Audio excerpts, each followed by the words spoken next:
Hello and welcome to the beautiful coastal city of New London, Connecticut. Today we are taking a ride down south to New Haven on CT Rail's Shoreline East. New London is located at the mouth of the Thames River in southeast Connecticut, and with a total population of 27,635 people, New London is one of the smallest cities on the Northeast Corridor. As a result, the station only sees services from Amtrak's Northeast Regional, but does serve as the northeastern terminus for CT Rail's Shoreline East.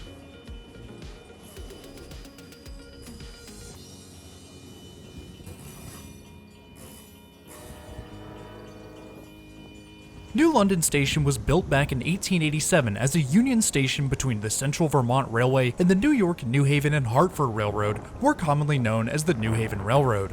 Although intercity passenger trains have run at the station for many decades, the Shoreline East only joined the list of services in 1996 as a single round-trip service. The additional station extended the line from Old Saybrook to New London, but it was only recently in 2010 that the service was expanded to multiple trains per day, upping the total to 5 daily in May of that same year. The interior of the station is quite nice. There's plenty of seating for ticketed passengers, help desks for both Amtrak and Greyhound buses, plus a small cafe in the corner. It's not super flashy, but it's definitely comfortable and better equipped than I had anticipated, which was a nice bonus. Heading through the waiting area brings us out onto the southbound low-level platform. The platform arrangement here is rather odd, with 3 tracks and a combination of low-level, high-level, and stub platforms. The station started out with exclusively low-level platforms, but high-level platforms were added in 2001 to serve the new Acela trains that were to enter service later that year. Despite this addition, only a select few Acela trains stopped at New London, and service was discontinued in 2022. Speaking of the Acela, as we wait out here by the tracks, 2 horns ring out in the background, and soon after, northbound train 2164 meets southbound train 2173.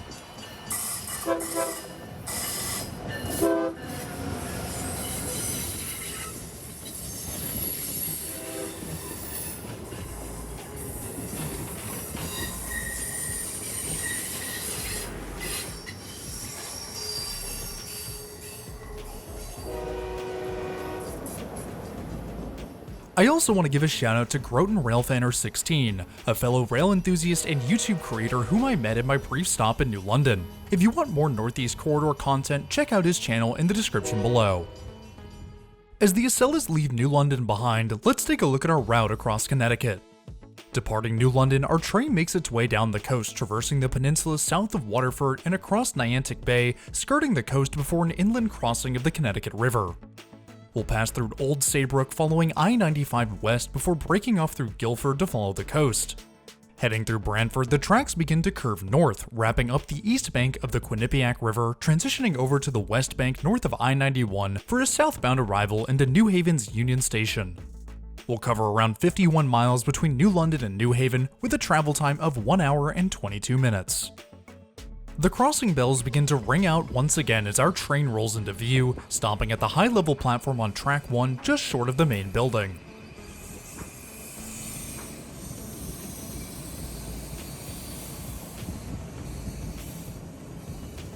After a quick stop to allow all of the passengers to disembark at the end of the line, our train pulls forward to a holding position to prepare for the trek down south.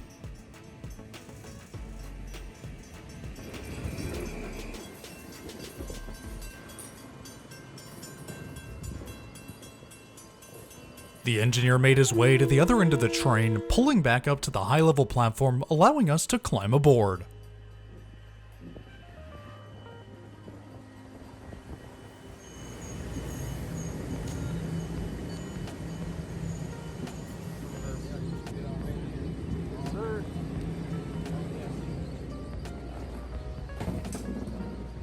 Taking a look around, there weren't very many people on board, but I headed further back to see what else was available.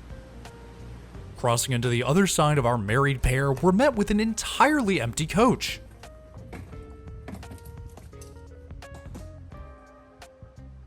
In all honesty, it was a little eerie being in an empty coach during what was supposedly rush hour. I had expected maybe 1 or 2 people, but 0? It was seemingly impossible. But here we were, in the middle of our coach, hours and hours alone.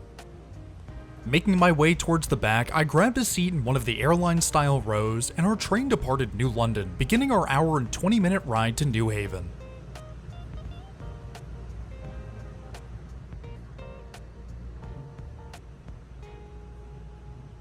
Seating on M8s is the same basic commuter rail stuff seen across the US. There's around 4 inches between my knees and the seat back, with a small space beneath the seat in front to stretch out. M8s do not include tray tables, but there are grab handles in between the headrests for easier entrance and egress. The backs of each headrest are also padded, which can allow passengers to rest their head on the seat in front if they so desire. M8s also include outlets throughout the train, with 2 sockets at each row.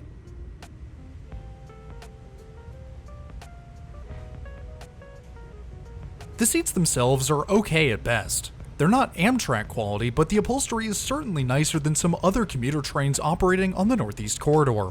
The only major downside of these seats is that they're configured in benches, which lack separation between passengers, at least lower down. Each headrest includes small wings to give some sense of personal space. However, there are no armrests or divides between individual seats to define where one ends and the next begins. Above the seats on either side of the train are luggage racks with coat hooks on the walls between the windows.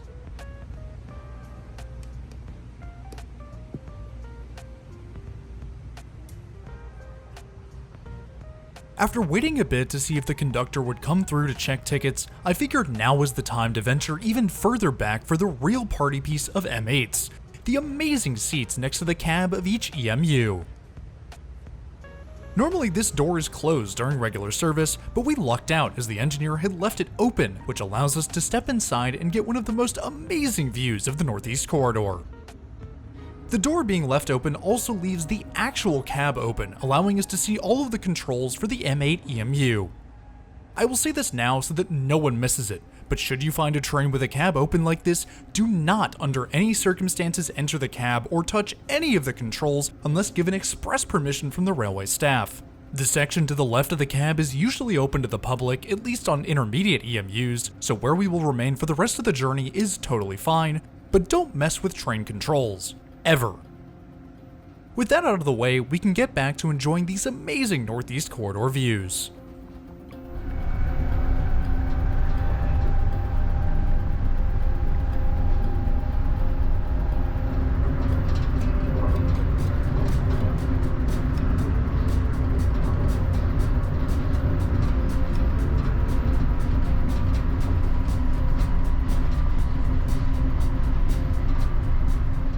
The corridor allows our train to fully stretch its legs to reach its maximum operational speed of 90 miles an hour.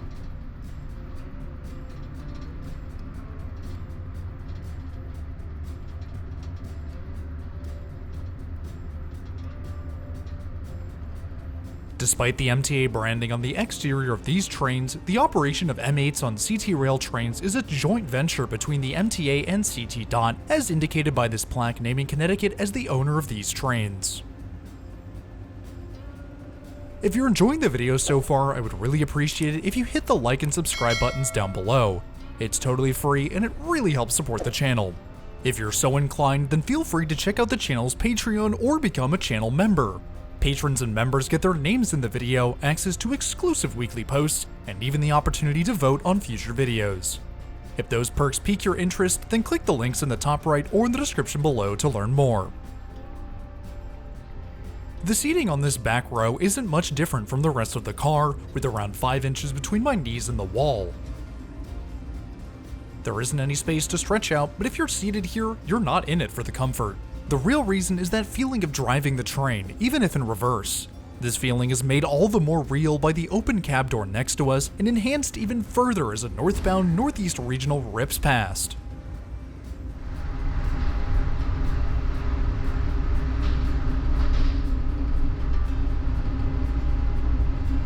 Old Saybrook is next up on the schedule, our arrival marked by the crossing of the Connecticut River via the Old Saybrook Old Line Bridge.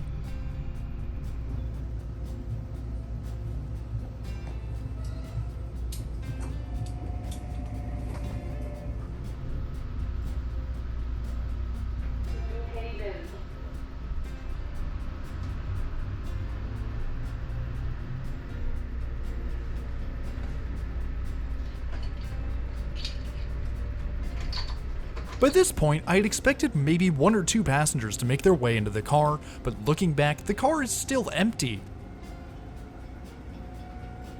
Turning back to the window, we can continue to appreciate our panoramic views of America's fastest rail line.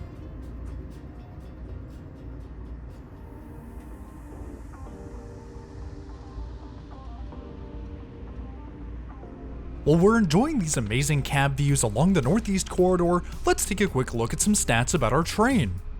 Taking us down to New Haven this evening is Shoreline East train number 1687 and is driven by 2 Kawasaki M8 EMUs. Each M8 is powered by Mitsubishi Electric's AC traction motors, producing 270 horsepower each. With 4 motors per car across each married pair, M8s can produce a total of 2,160 horsepower. M8s are designed for a top speed of 100 miles an hour, but operate with a top speed of 90 miles an hour. M8s are dual-mode EMUs. This allows them to run on both third rail and overhead catenary power while traveling on the Northeast Corridor. The dual-mode system sees most of its use on Metro North's New Haven line, where tracks use both types of power, whereas all of CT Rail's territory uses overhead electrification. Our ride down south continues on, with Acelas and Northeast Regionals passing every few minutes.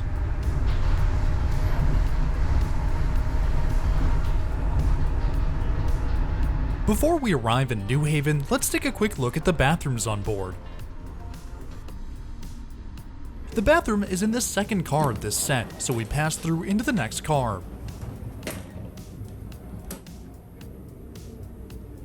The bathroom on board is rather lackluster. It was fairly dirty and in all honesty should have been cleaned before the service began its run to New Haven. It's certainly functional, but I wouldn't want to stay here longer than I have to.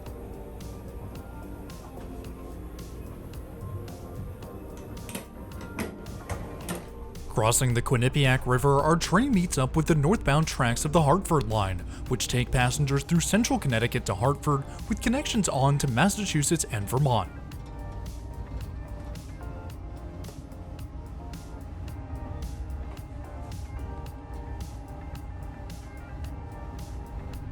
New Haven State Street is the penultimate stop on our journey. Located just a half mile from Union Station, the ride between State Street and Union Station is only around 2 minutes. Despite this, Amtrak will still let you buy a ticket between the two for $1 whole. This makes it the cheapest and shortest possible journey on Amtrak. If you want to see a video on this hilariously short ride, then let me know in the comments below. If you're interested in seeing the full uncut ride of the Shoreline East from just east of Old Saybrook all the way to New Haven, then you're in luck, as the full ride is posted over on the second channel. Links are in the description to check it out. As expected, only a few minutes after leaving State Street, our train pulls into New Haven for the final stop on today's ride. Grabbing our bag from the luggage rack, we can make our way out onto the platforms of New Haven's Union Station. Coming up the escalators brings us into the gorgeous station hall, which feels like a cross between the Chicago, DC, and Los Angeles stations. We'll have a more in-depth look at the hall in a future video when we ride the Northeast Regional back down to New York City, but for now, it's time to bring today's video to a close. Next week, we'll be back in Chicago for a ride on Amtrak's Illini, an inner-city train with by far one of the strangest consists on Amtrak's network. If you're new around here, I would really appreciate it if you hit that subscribe button down below. It's totally free, and it really helps support the channel. There's a lot more incredible content on the way, so stick around if you want to see more. I also want to give a huge shout out to my patrons and channel members. If you too want your name in the video or just want to support the channel in more ways than one, then head on over to the links in the description below. But anyways, that's all I have for today. Thanks for riding with me, and I'll see you in the next one.